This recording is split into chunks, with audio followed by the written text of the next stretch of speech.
So in 2022, you guys put out your newest album. So this is End of the Ocean. So 8 years pass again between the Yeah. last album and this one. And I know there's a pandemic that delays things by a few years. Um, so to read a few things here. So three singles, Tarantino, End of the Ocean, and Put the Devil on It. Party's Over is one of my favorite non-single songs on that album. I think that's great. And some notes I put down. So I listened to the entire discography multiple times. So I'm super aware of the different songs. I'm totally up to date with the new album. And my notes are, I'm insanely impressed with this album. It seems focused, like the band is making a statement. Every song has great choruses. And I'm about to make a very bold statement here. I believe the album is up there with the very best albums in Moist discography.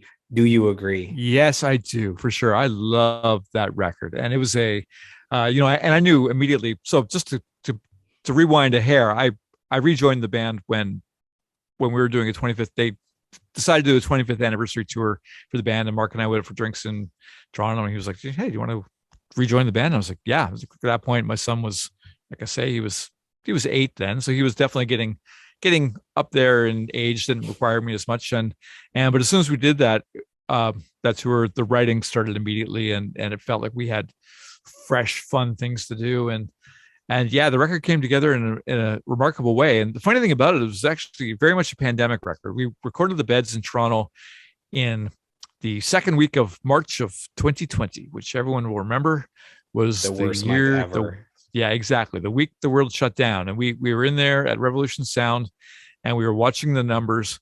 And on the Saturday of us recording the drums, we heard that everything was shutting down. We got back into our vehicles. Fortunately, we managed to capture the drums, and we all drove home to our respective homes, and we didn't see each other again for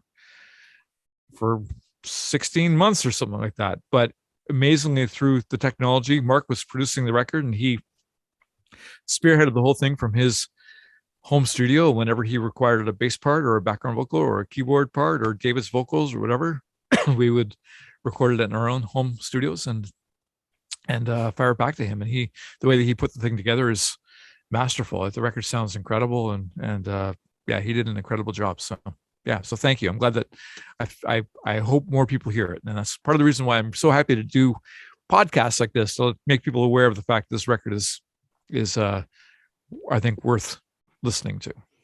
So I have a background in audio engineering, and I say that album, the new album, End of the Ocean, sounds incredible. You mentioned that it's actually Moist's own guitarist, Mark, that produced it as well as mixed it.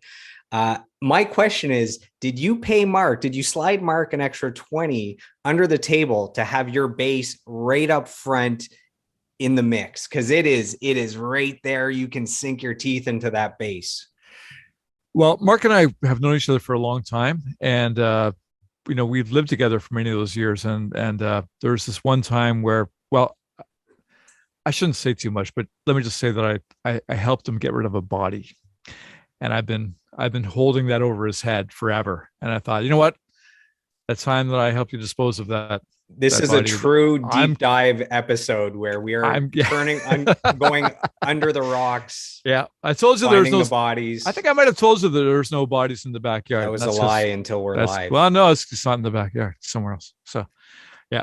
That's too Anyway, funny. yeah, no. Mark just loves bass, and he loves the tone of it, and yeah, it's a very bass. I love the way the bass sounds on the record.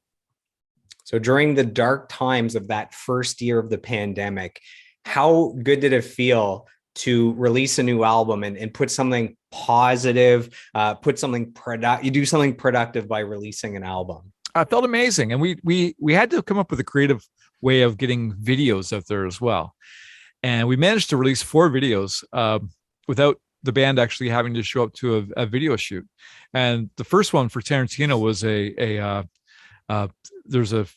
there's a short film that David was aware of that was made by a Montreal filmmaker, and David just loved this thing and thought it would be really cool with our music underneath it. And he contacted the director of the short film, and the guy agreed to recut his footage to fit the video. Second one, kind of the same idea with End of the Ocean. We was a short film, and the subject matter of the short film just really seemed to suit the tone of the song. The third one, Put the Devil on It, I cut together out of a bunch of footage that was taken while we were recording the beds. And the fourth one, Ammunition, was I put it together out of a bunch of found live footage that sort of goes back in time all the way back to 1993. So it's a real trip through time. If you haven't checked it out, it's I'm really proud of the way it came together. So yeah. So one thing that jumps out to me listening to the entire discography is with a lot of bands, the bass and guitar, a lot of times they're doing the same, kind of playing the same thing, or maybe the piano as well. It's like three guys all doing the same thing, which makes things redundant. With Moist, it's like the bass has its own thing going, guitar has its own thing going, piano has its own thing going. So it's three talented musicians that have something unique to offer and to add to each song. How difficult is it for you guys that are doing different things at the same time to not be too busy with the instruments and to do what's best for the song, not necessarily what's best for the egos of each person trying to put something cool in? Yeah, no, I think that we all collectively, individually, we all learned that the most important thing you can do as a musician is listen to what's going on in the band. And that's, I think we're all, the three of us are pretty good at that. We're good at listening to what each is doing and finding a counter melody or a counterpart that really fits it. And yeah, I think it's, and again, I think we've been playing together a long time, and but I think that was part of the initial appeal when we all started jamming these songs out the first place. I think it was when we realized that we could do that, we realized that we could probably, play nicely together in the sandbox, and leave each other space to do their own thing. It kind of comes back to this whole sonic thing as well I was talking about with the, Kevin knows where he should stick sonically. Mark has his spot, and so do I. And we found a way to not interfere. So you guys have, I believe, 5 upcoming concerts that are on the books. There's BC, there's Alberta, there's Quebec, Toronto. I'm curious, I'm in Ottawa. Any potential Ottawa or Montreal dates, or do I have to drive to Toronto? There's a Quebec date, but it's even further than Toronto. Yeah. No, we're going to play Ottawa and Montreal probably on the same weekend, like in the same flurry of shows. And we do have a date that I'm not going to say because we're still looking for one closer. There's been a bit of a thing with the pandemic where it's been tough lining up venues because every concert for the last 2 years has suddenly been rescheduled to now. And so we have dates in the fall for Montreal and Ottawa, but we're not announcing them because we're hoping maybe we can get something sooner than that. So yeah, there's all the rescheduled dates, and there's also 2 years worth of touring musicians that didn't have any income coming in that need to rebook, need to book shows to generate income. So. Definitely. Yeah, absolutely. And a lot of people release new music too during that time. So they've got records they want to promote as well. So everyone's out on the road and busy. It's going to be a very busy, fun summer. And I think we actually have, if I'm not mistaken, I think we have 7 shows booked right now for the summer. So we've got in order: Vancouver, Edmonton, Calgary, Casino Rama, Toronto with the Tea Party I saw. Yeah, Quebec City with Our Lady Peace, and then Kelowna with Tea Party. So yeah, so I'm looking forward to every one of those 7 shows. Which band were you the biggest fan of before performing with them on the same bill? And what's the best live concert you've ever seen? So this could be outside of Moist playing anywhere. Yeah. Okay. So definitely the best live concert I've ever seen, going back to my U2 fandom again, is watching U2 at the Ottawa Civic Center. I don't know what you call that now. It's that space underneath the TD place. Yeah. So it's like a small arena, maybe holds like 5,000 people or something like that. And I saw them there in it was April of 1985 when they were supporting the Unforgettable Fire, and that was just a moment that just changed my life forever. It was amazing. As far as like performing, we've had the opportunity of playing with so many amazing musicians that we've been fans of for a long time. Like, we toured with Neil Young, and we played with really, Red Hot Chili Peppers and Metallica and Green Day and Foo Fighters, and only the greatest bands of all time. Pretty much, yeah. And they were our we got to call them contemporaries, and it was it was an amazing time. That whole period of time that we got to do that from 94 to 99 and into 2000 was incredible. It was great to be part of such an amazing group of musicians that was out touring all over the place. So yeah. I have some kind words sent in from a fellow bass player. So this is from Chuck Daly from I Mother Earth. He says, Jeff is one of the best songwriters and best driven artists I've ever had the pleasure of working with. He's such a wonderful friend and mentor to me over the years. I've subbed in for Jeff on countless gigs, and his bandmates absolutely adore him. Every band I jump into that he is a part of, I find myself surrounded with love and smiles and incredible music. Thanks to Jeff, I also had the honor of playing in David Usher's band. He's also the only bassist I've ever shared gigs with where we both show up. Dueling bassists, and it fucking rocks. Woo! Chuck Daly, I Mother Earth. Oh, that's so great. Chuck's awesome. He's such a great talent. Like, oh my God, talented guy beyond belief. And yeah, I feel like he undersells himself as a bass player. He's one of the best. Like, he's absolutely incredible and amazing. And again, like the things that he did with the Salads, basically taking control of the business side of that band and producing the records. And I remember when he was, I remember a story about how he got Angelo from Fishbone to sing on the record, and he like literally went around with the mic and a little sort of baffle thing and found Angelos and got him to sing or something like that. Anyway, just great guy, super talented guy for sure. He was the first big artist that I had on this podcast. So this was the end of last year. I was a fan of the Salads at 14. I waited in line for his autograph at a future shop. And finally, all these years later, at the end of last year, I had the courage to ask him to be a guest. He said yes. And then suddenly I had I Mother Earth on the podcast. And because of that, Finger 11 saw that he was on and said, hey, our schedule's open if you'd like to have us. And then once you have I Mother Earth and Finger 11, those names are bigger than a lot of pretty big bands. So they all see that and they go, well, if these guys are on it, it's probably a good idea if I do it. So that led to the Arkells and Il Scarlet. So I owe a lot of the success to Chuck. And I just went out to Kingston to see him play bass for the Standstills, who are guests on the podcast. Yeah, right. Yeah. And so I owe that guy a lot. He's a great dude. So as far as putting things out there into the universe go, like how many steps do you think it'll take for you to have Paul McCartney on your podcast?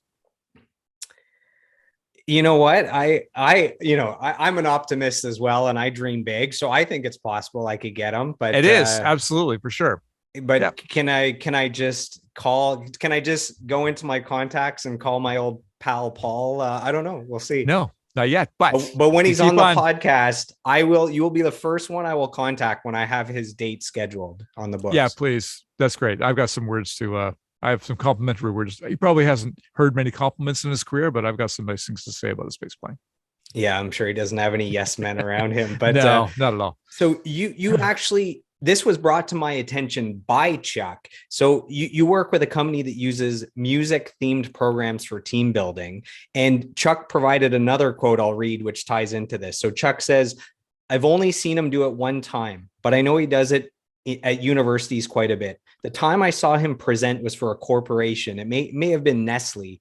He teaches people about teamwork and team building. He does it from a podium, and he has an entire presentation he does intertwined with tour footage of Moist. It's quite brilliant as he draws the parallels of keeping a rock band together and finding success to every other teamwork anyone might be trying to accomplish. So I was going to ask you to kind of describe what you do, but maybe Chuck just did a good job. I think he did a great job of it. I mean, the whole idea is that a band requires, like any other team, it requires different personalities who are responsible for different things, different strengths and different weaknesses.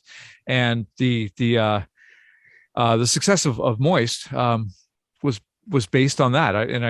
I call it, I talk about it being like risk, trust, and creativity are the things that made our success happen. It was the risk of being willing to quit the jobs and buy the van and go into debt and give up the apartments and that kind of thing and get on the road.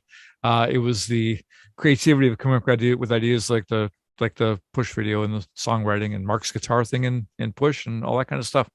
Um, but most importantly, is trust in the team. It's like surrounding yourself with a team of people that you know and love and can trust that they've got your back and that their interest is the same as yours, and that you ultimately have the same goal. And that's the general sort of premise of the presentation. And that's really it's fun to give it, and it's fun to do it, and it's fun to sort of when I tell the story about Much Music receiving the push video, and about the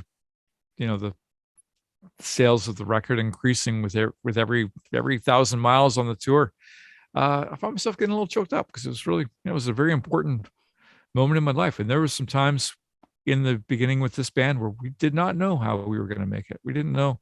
We owed money to everyone and everything, and we were seeing nothing but closed doors. And and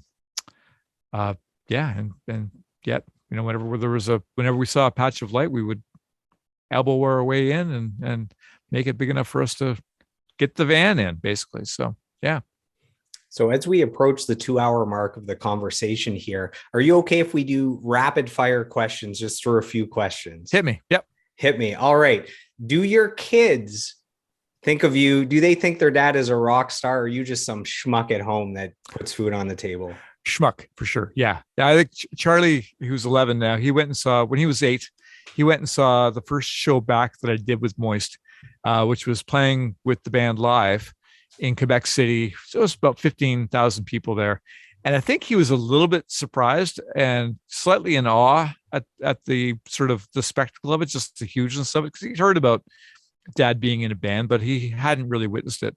But that sort of faded pretty fast, and I went back to being the schmuck in the house pretty quickly after that. So yeah, he's into his kind of music. Is like, he's at that age where he's like his musical taste changes pretty much hourly. So yeah.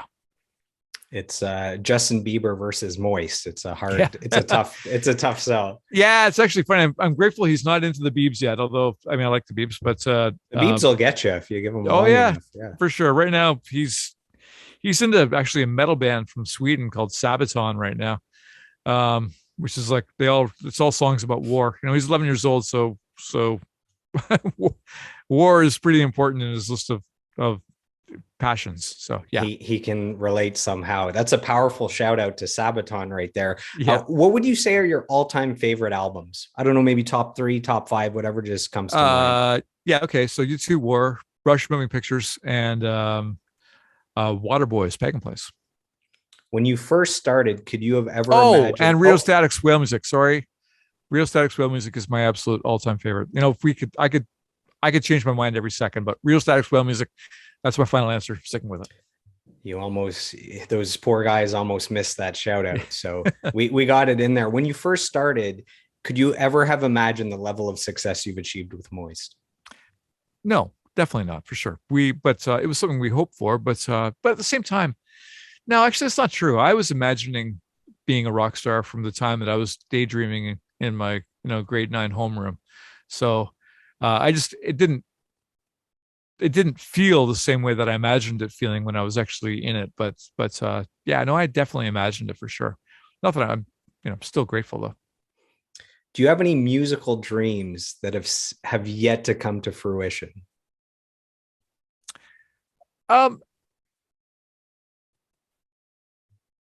Not really. I mean, I shouldn't.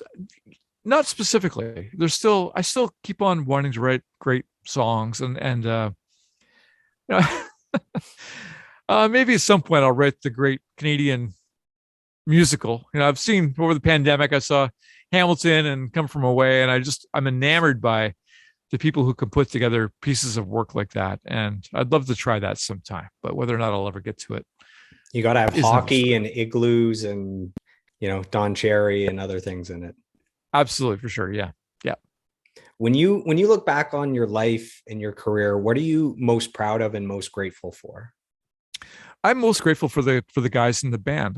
If it wasn't for that particular group of 4 guys, 5 actually, sorry, 4 plus myself, plus our first manager, Keith, who was so instrumental he brought an energy to the whole thing.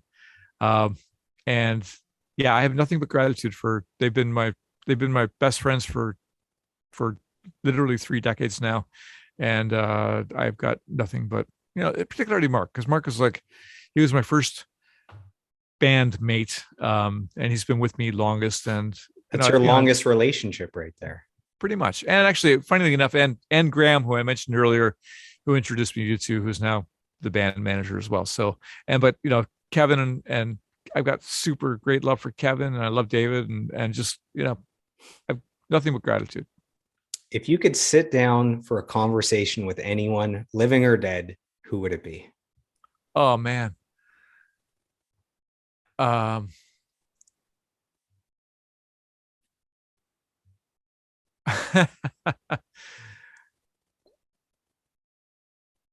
I'm gonna have to pass on this. I'm drawing a blank, I'm afraid. That's all good. We'll just throw Paul McCartney in there just for there you go. Paul McCartney. That's who I was wanting to talk. That's, yeah, for sure.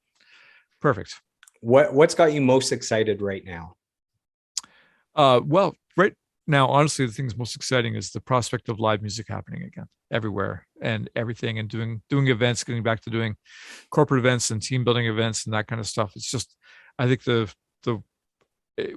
think the world is primed, and hopefully we're not in for any kind of more nasty surprises on the variant front. And but yeah, I think we all have reason to be optimistic right now, for sure. So I have the final quote of the interview here. So this is from an amazing singer-songwriter named Sarah Smith. So she says, I don't know Jeff that well on a personal level, but I do absolutely love his melodic bass lines. He is a killer player. So that's Sarah Smith. She's from the London, Ontario area. Yeah, she's amazing. Yeah, she is amazing, for sure. Yeah, no, I don't know her that well either, but I know I definitely did an event with her once and met her, and she was super nice and kind, and I've heard her stuff, and she's an incredible singer-songwriter. So yeah, nice. Awesome. Well, thanks, Sarah. We're down to the final two questions, and these are the hardest questions. Are you ready for this big finale? I am. Hit me. Jeff, what do you think is the meaning of life? Why are we here? What is going on? What is this all about? Honestly, in the words of Bill and Ted, be excellent to each other. That might be the best answer yet for that question. Now, here's the final question. If you could go back in time and you could sit down next to a 10-year-old Jeff, so there's cute little 10-year-old Jeff, and you're able to whisper advice. So you've had all these years of experience, of mentorship, of lessons, training, the highs and the lows. What do you whisper to little Jeff to help him along the way? Now, Joel, apparently you haven't seen the Back to the Future movies, but if there's one thing we've learned from them, it's that you don't want to mess with the timeline. I could say something to 10-year-old Jeff, and that could change everything that happens. The course of history. The course of history, the course of my life. And honestly, frankly, I'm pretty happy with the way everything's turned out. I'm a pretty happy guy, and I've got a wonderful family and a wonderful band and other things that I do that I love. And yeah, I don't think I want to say anything to him. I want it to stay a surprise. I could whisper words of encouragement. I could tell him it's all going to work out. But frankly, it's, as I mentioned before, sometimes the fear is what has been the best driving force. I might say something about Bitcoin to him, but I don't know. I'm not sure if I was wealthy. I'm not sure if I'd be any happier either. So, oh, I know what it would be actually. I would say to him, when you're with the band on the very first tour and you go to Jasper, Alberta, and you're at I think it's the Athabasca Hotel there, do not have the shrimp salad. Don't do it. When you're in the mountains, stick with the beef, stay away from the seafood. That is all-time great advice for young Jeff. We've covered so much over the last 2 hours. Is there anything that we have not covered that just has to be said before we wrap up? No, I think I love what you've asked. I love what you've done. And the only thing I can just say again is just how much gratitude I have towards the people who've supported the band for 30 years and most importantly to my bandmates for their continued, for being inspired. We inspire each other, and I'm so grateful for them.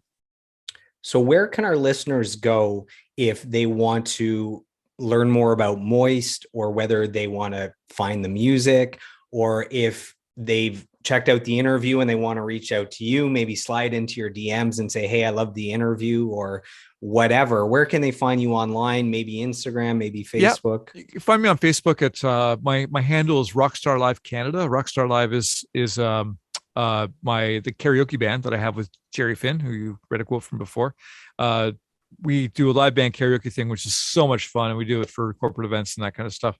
We basically give people the opportunity to feel what it's like to front a real live rock band. And so you can find me there. You can find Moist at Moist Online and moistonline.com. And then please reach out. We're very, usually if you reach out by Facebook, somebody will get back to you. So the last thing before we wrap up, I just want to take a second to acknowledge you for your lifelong pursuit of mastery as a bass player, for creating all-time great music that was powerful enough to change my life and put me on a trajectory in the music industry. I want to thank you for being one of the nice guys in the entertainment industry, as all these comments can attest to. I want to thank you for dreaming big and showing everyone what is possible when you have a grand vision and enough belief and work ethic to pursue it, showing us what is possible when you dedicate your life to that. And the last thing is, I want to say thank you as a fan of Moist, being able to sit down with, one of your as a teenager, one of your heroes. And I mean, I asked 2 hours worth of questions. These are questions that I want to know as a fan, that what keeps me up at night. Man, I might have the best sleep of all time tonight because all my questions have been answered. So Joel, thank you so much. I appreciate it. Thank you for doing this podcast, and thank you for wanting to ask. And I really appreciate it. And I think as far as dreaming big goes, I predict you're going to be interviewing Paul McCartney within 3 years. 3 years to get to Paul McCartney, I bet. So I'm looking forward to seeing that happen. Amazing. Well, thank you, Jeff.